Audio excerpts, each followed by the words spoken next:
Então esse sistema de leis, de normas da Torá, dos 5 livros aí, do Pentateuco, né, eles têm a função de instruir, de ensinar a maneira correta de agradar a Deus, de viver segundo o que Deus gostaria que nós vivêssemos. Vamos então à parte número 2, os códigos. Nós temos aí tópico 1, classificação, tópico 2, o que há de concreto. Tópico 1, então, classificação. Os críticos costumam fragmentar os escritos de Moisés. Consideram a legislação mosaica uma coleção de diversos códigos produzidos num longo lapso de tempo. A classificação apresentada é a seguinte: os 10 mandamentos encabeçam a lista desses expositores. Aí vai de Êxodo 20, de 1 a 17, a Deuteronômio 5, de 6 a 21. Em seguida, há o que eles denominam Código da Aliança, Êxodo 20, 22 até 23, 33. O que vem depois é o Código de Santidade, Levíticos 17 a 26. O Código Sacerdotal é o restante do livro de Levítico e o Código Deuteronômico, Deuteronômio 12 a 26. Então veja bem, alguns expositores, estudiosos, então, eles falam que o livro aí de Deuteronômio, junto com os outros livros do Pentateuco, ele foi escrito não por Moisés e foram escritos em diversas datas diferentes. Então, eles separam tudo isso aí. Então, esses críticos, esses expositores, esses estudiosos, parece assim, se nós formos estudar realmente, parece que eles não têm conhecimento do que é uma aliança. Porque do jeito que eles dividem aí os escritos e do jeito que eles procuram tirar a autoria de Moisés, do jeito que eles procuram aí colocar subdivisões na palavra de Deus, então parece que eles não têm conhecimento da aliança. Porque se tivessem, saberiam que os mandamentos são as normas da aliança. Então, primeiro é a aliança. A base de tudo é a aliança. E os mandamentos são aí as normas dessa aliança. Então, como eles não têm esse conhecimento básico para se estudar o Antigo Testamento, então eles já erram começando por aí. E é o que nós vamos ver aí no tópico 2. Então, veja bem que você vê que existem essas subdivisões de assuntos dentro dos escritos, mas não quer dizer que uma pessoa escreveu uma coisa, outra pessoa escreveu outra, que escreveu numa época, outra escreveu 1000 anos depois. Não tem nada disso. Aí uma aliança que foi feita com as suas normas e com suas bênçãos, com suas maldições, com tudo aí incluído dentro da aliança. Então vamos ver o tópico 2 aí, o que há de concreto. Então, essas seções ou códigos são realmente identificáveis no Pentateuco. No entanto, é inaceitável a ideia de sua existência independente de cada um deles na história. O argumento dos críticos contraria todo o pensamento bíblico. Não existem provas bíblicas nem extra-bíblicas de qualquer código isolado no Antigo Israel. A Bíblia inteira atribui a autoria a Moisés e o próprio Senhor Jesus Cristo chamava o Pentateuco de Lei de Moisés, Lucas 24, 44. Nós podemos encontrar vários assuntos, várias seções dentro dos livros. É claro que podemos. Não quer dizer agora que nós vamos tirar a autoria de Moisés, vamos dizer que foi escrito em diversas épocas, nada disso. O próprio Jesus, ele veio que chancelar a autoria de Moisés. Quando ele falava da lei, ele falava a lei de Moisés. Veja só, em todos os assuntos que nós podemos conversar sobre a Bíblia, sobre nossa vida, sobre qualquer coisa, procure saber o que Jesus falou a respeito disso. Ele é a autoridade máxima em qualquer assunto.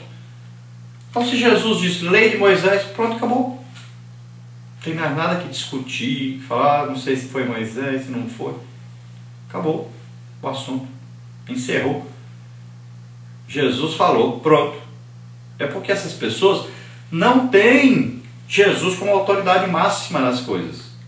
Então ficam inventando coisas, mais coisas, e querendo aparecer e ganhar dinheiro em cima de comentários. Por quê? Porque existe gente que vai atrás disso e fica ouvindo esse tipo de pessoa. Vamos ver a parte 3, o concerto. Tópico 1, então, o que é um concerto? Tópico 2, preparativos. Tópico 3, o concerto do Sinai. Tópico 4, o livro do concerto. Então vamos ver tópico 1, o que é um concerto? O termo usado no Antigo Testamento para concerto é berit, pacto, aliança, que literalmente indica a obrigação entre pessoas como amigos, marido e mulher, entre grupos de pessoas ou entre divindade e indivíduo ou um povo. Sua etimologia é incerta. Então aí, aliança, pacto, concerto, mesma coisa. O que é isso? Então é um tratado feito entre duas pessoas, como um casamento, por exemplo, é uma aliança feita.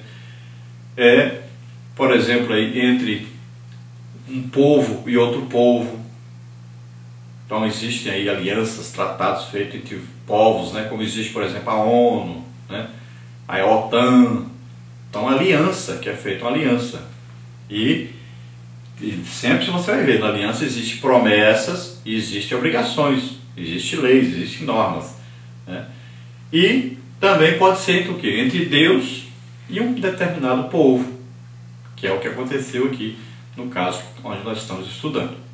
Então a Septuaginta emprega o termo grego diatique, pacto, aliança, testamento, ou seja, a mesma palavra usada por Jesus ao instituir a ceia do Senhor. Então quando Jesus vai falar que esse é o sangue da nova aliança, ele usa a palavra, então ali no grego está a palavra diatique. Veja bem, significando o quê? Um pacto, uma aliança, um concerto. Agora novo, porque é feito baseado no sangue de Jesus, não é mais no sangue de animais. Os sacerdotes da antiga aliança eram imperfeitos, tinham que oferecer sacrifício até por eles mesmos, que eram pecadores. Agora o nosso sumo sacerdote é Jesus, é perfeito, nunca pecou. Também as promessas do Antigo Testamento visavam o milênio, promessa material do mundo. Já as novas promessas da nova aliança são promessas superiores, que falam o quê? De salvação, de vida eterna com Deus. Então veja só, no antigo pacto, as promessas, o máximo que atingia a vida financeira da pessoa. Já no Novo Testamento, são o quê? Coisas muito superiores, são dons. Olha só, tem aí salvação, batismo do Espírito Santo, tem dons do Espírito Santo. Então são promessas muito superiores de uma vida muito superior. É uma vida de intimidade com Deus. No Antigo Testamento o Espírito Santo vinha e ia embora. No Novo Testamento o Espírito Santo mora dentro de nós. Nós somos templo, morada de Deus. No Antigo Testamento tinha um templo, uma casa construída para que ali Deus se manifestasse, falasse com o povo. No Novo Testamento cada um de nós somos casa de Deus. Então veja só que uma nova aliança é superior, não tem jeito nem de medir. O Antigo Testamento fala de 3 concertos, com Noé, com Abraão e com Israel no Monte Sinai. Gênesis 9, 8 e 17, 15 e 18, Êxodo 24, 8. É claro que nós podemos aí subdividir o Antigo Testamento em várias alianças, começando desde Adão.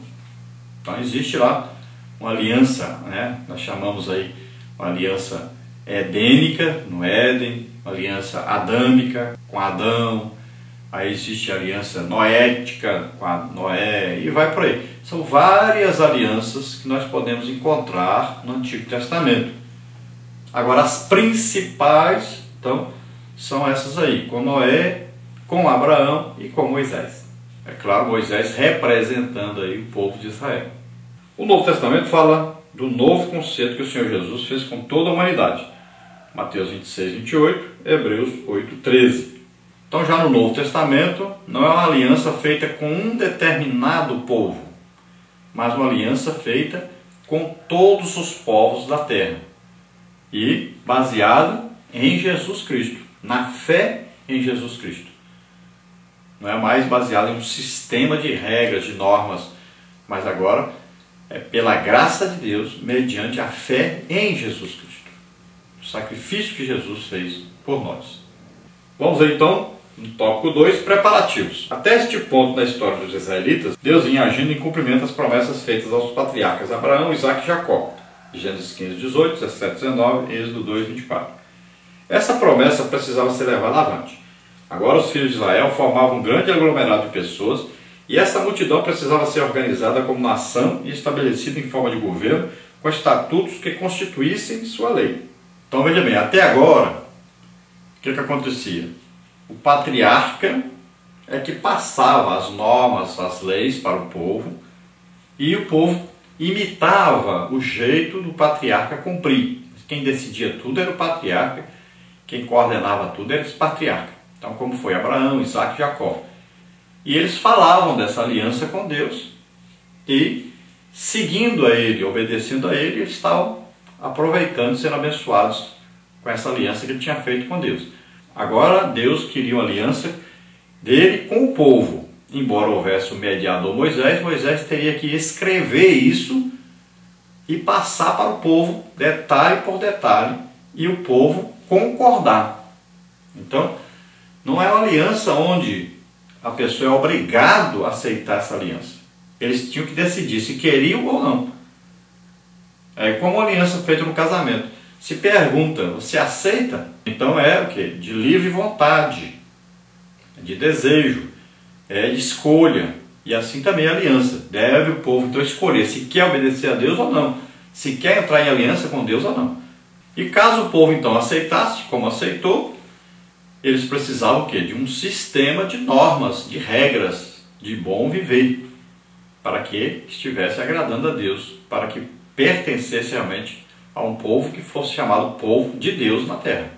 Então vamos ver, tópico 3, o concerto do Sinai. O concerto do Sinai não era apenas a ratificação da promessa feita a Abraão, mas sua aprovação oficial. Gênesis 15, 18, Gálatas 3, 17. As duas partes envolvidas eram, de um lado, o grande Deus Jeová, se diligentemente ouvides a minha voz, Êxodo 19, 5. E de outro, Israel. Tudo o que o Senhor tem falado, faremos, Êxodo 19, 8. Então o povo reafirma esse compromisso mais adiante, em Êxodo 24, 7. Era um concerto temporal, local e nacional, com mediador falível, ao passo que o de Cristo tinha aplicação universal, foi em favor de toda a raça humana e o mediador era perfeito.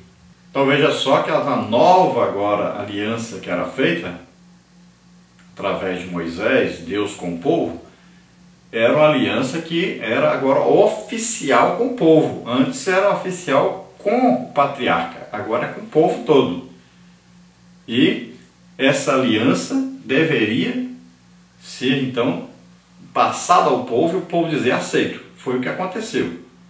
Então Deus fez aliança e o povo diz, tudo que Deus disser nós faremos. Confirmaram e entraram em aliança. Então lembre-se que para haver aliança tem que as duas partes concordarem, as duas partes confirmarem isso. Então olha só, era uma aliança temporal, ou seja, para aquele tempo.